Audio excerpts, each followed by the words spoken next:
Opus 4.7 just launched, and the creator of Claude Code just told us exactly how to use it better than 99% of people. The hidden skills, the right way to tune the model, and the one technique for you to stop hitting your rate limits so early. In this quick video, I'll give you a rundown of everything you need to know so that you can start using Opus 4.7 like a top 1% user. And if you're new here, my name's Jay. I spent over a decade working with brands you probably know, have been in AI since my master's in data science, and now I run our AI solutions practice in one of the largest AI communities globally. Let's get started.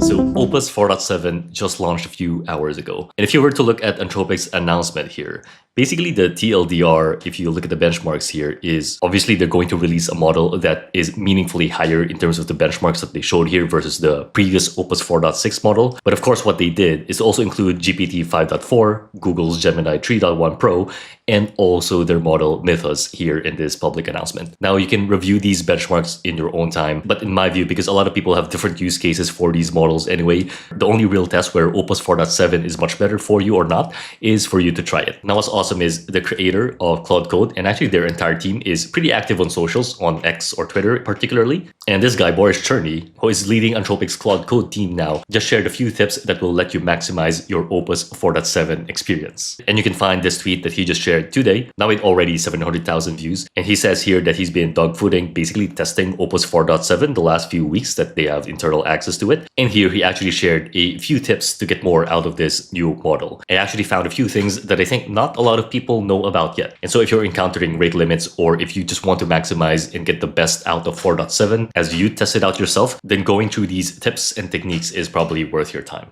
And by the way, to make this as easy as possible for you to implement these tips by Boris, I also made this temporary skill that you can just import into your Claude Code, and instantly your agent will understand these tips and tell you how to best implement it for your setup. So you can just grab that in the pinned comment below if you need it. And the first one he mentioned among these is Auto Mode. And Auto Mode was already actually available for team and enterprise users a few weeks ago. But you can see here the value prop that Boris was mentioning is that it reduces the permission prompts that you are getting from your Claude Code agent so that it can just run on its own and freely decide whether the task that it's doing is something that it would get permission from you or not. And if you go to Claude Code, if you look at your different modes in here, what you should now see post update is that in between the bypass permissions mode, which is also known as dangerously skips permissions, basically the one that just lets Claude Code run without asking for any permission at all. And in between these modes, where if you've used them before, you know that Claude Code tends to ask you multiple questions before it can proceed, even if what it is doing is inherently safe. In the middle of that, you now have this auto mode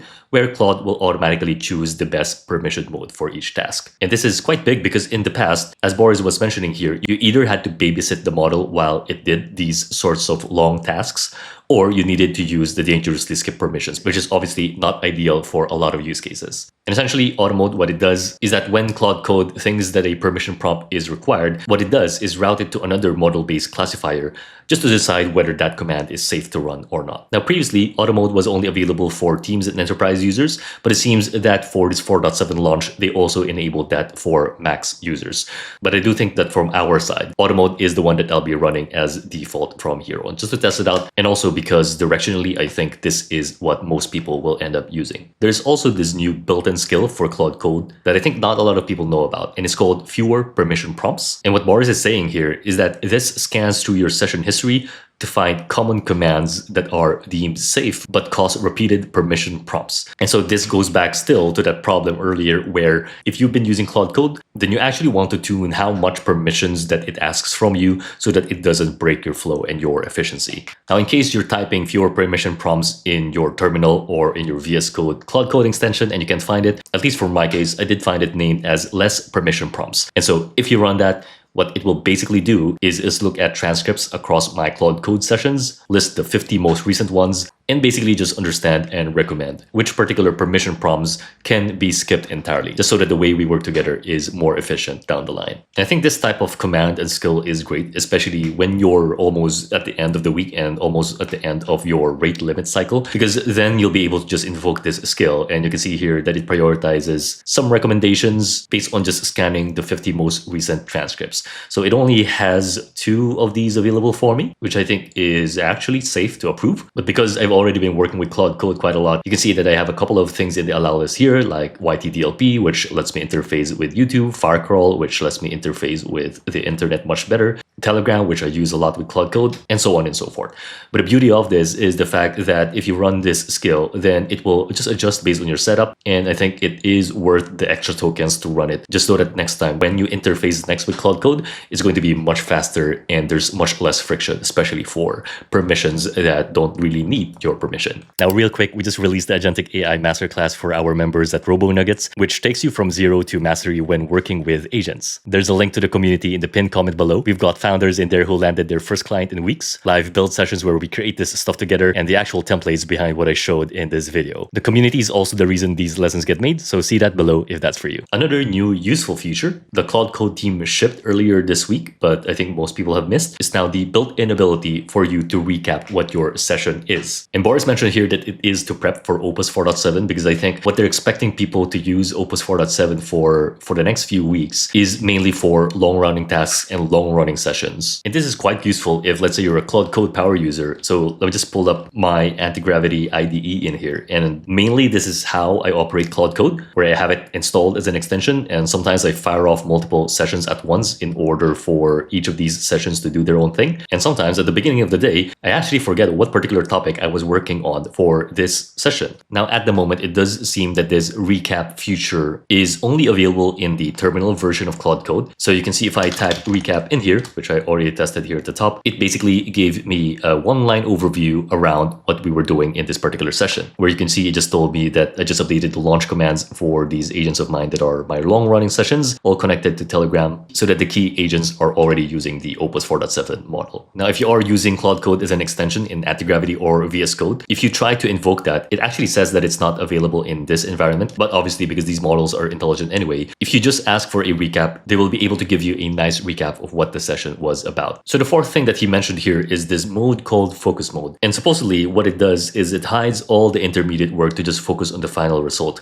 if you use Claude Code in the CLI or the terminal view. And I think it's mostly a user interface improvement, but at least from my trials and also from the people who were commenting here, it doesn't seem like this focus command is already generally available. But if I were to imagine how this works, I can imagine it's probably going to be similar to how you would use, let's say, Claude Code in Telegram, where if you send a message, a lot of the processing that happens under the hood, the commands that it does, that's now abstracted or hidden away from the user, just to give that experience where you're actually chatting with an agent without all of the code flying through your screen. So I guess if that's something that you're after in the CLI, then this focus mode may be something that you want to try out yourself once it's fully released. Now, this next one's important and probably one of the most important tips that you can implement today in order to save on tokens if you're hitting rate limits constantly. And this is all about configuring your effort level. So out of the box, Opus 4.7, they're mentioning here, is already using adaptive thinking. So it decides on its own whether to think more or less. And this is quite important because if you want to lower your token usage,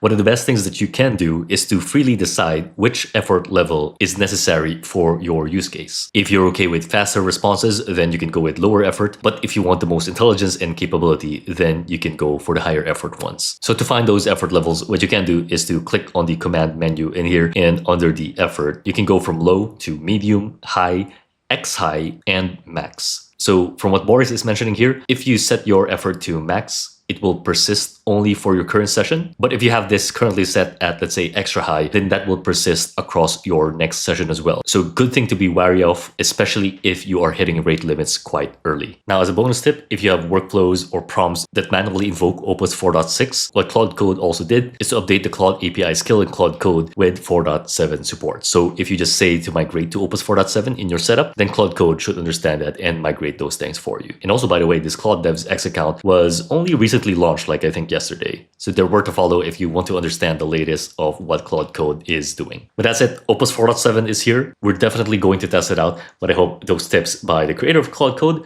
help you a lot in checking out this model as well. And if you want to learn how I set up Claude Code as a 24/7 personal assistant, then you can watch this video next. I'll see you guys next time. Thank you.